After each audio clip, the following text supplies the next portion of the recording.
Terry Silver is returning in Cobra Kai Season 4. We know the relationship he had with John Kreese throughout Karate Kid 3 and more during those flashbacks that we saw in Season 3. But what are the exact motives of Terry Silver in Cobra Kai Season 4? Subscribe to CKM right now and let's get 20k before Season 4 releases. We can do it.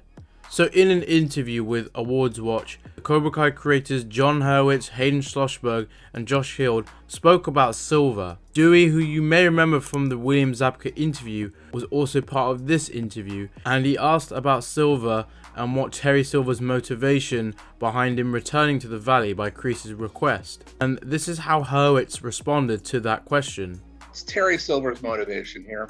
Obviously it's a phone call, obviously it's to help a friend, but fans I'm sure would love at least a little more as to why is he deciding to come into this lack of a better term, war.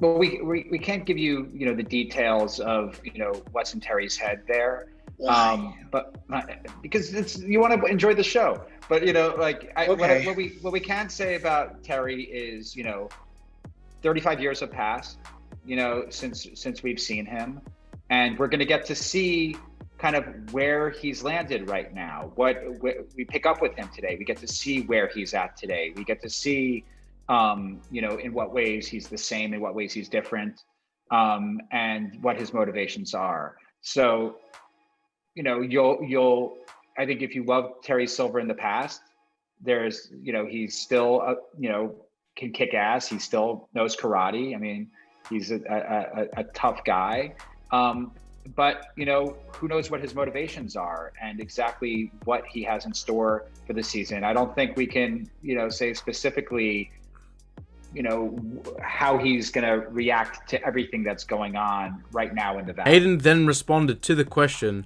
with some reference to the Karate Kid 3.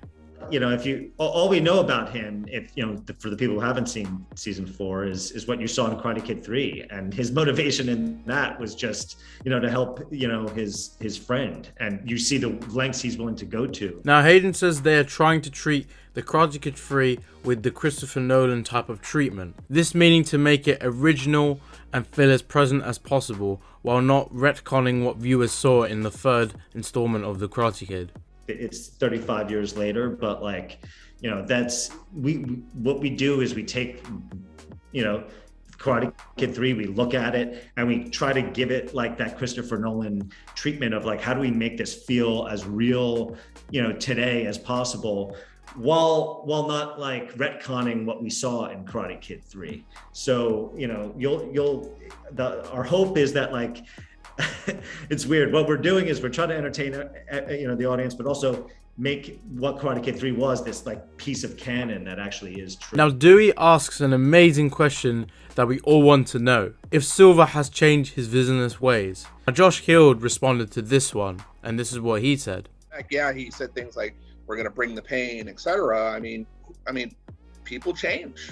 Maybe he's going to come back from another perspective. I mean, is that fair to say? Well, anything's fair to say. Maybe he's worse. Maybe he's, maybe he's been torturing other teenagers for the next, 30 plus years. You never know. It could be. He could have stayed exactly the same. He could be worse. He could be better. But we're not going to tell you. This is like me. One thing's consistent. If Silver has become worse than what we saw in the Karate Kid Part 3, Daniel and Jolly are truly fucked. My last video, which you should go and check out, featured the interview with Zabka and also spoke briefly about Terry Silver. Zabka had a few things to say about Silver's role in Season 4, and this is what he said. Listen carefully. Just mentioned, super sweet, and we hit it off just like this. We just kept saying, how did they keep us apart so long? Can't wait to get to work together. So he's great. It's great. Terry Silver is back, and here we go. Imagine Terry Silver in 1984, 5, 6, whenever we met him. I think it was 86. And slap 35 years on him, and imagine where he is today. And let's see what he brings. And we assume he's the bad guy, but who knows at this point? That's right. I don't even know. Even when we were shooting it, I couldn't tell if he was a good guy or a bad guy. I can't wait to watch the season myself to find out. Zabka's words seemed more interesting, if I'm honest, so I'll hold him to that. So how do you guys feel about Terry's motives in Cobra Kai Season 4? Do you think he'll be worse than he was during the third Karate Kid film? Or will his ways be justified in a better way through a fresh perspective and we will understand the character better? Comment your thoughts below, smash that like button, subscribe to the channel right now and turn on notifications so you don't miss any CKN videos. And let's get 20,000 subscribers before Season 4 hits, or we can do better. See you guys next time.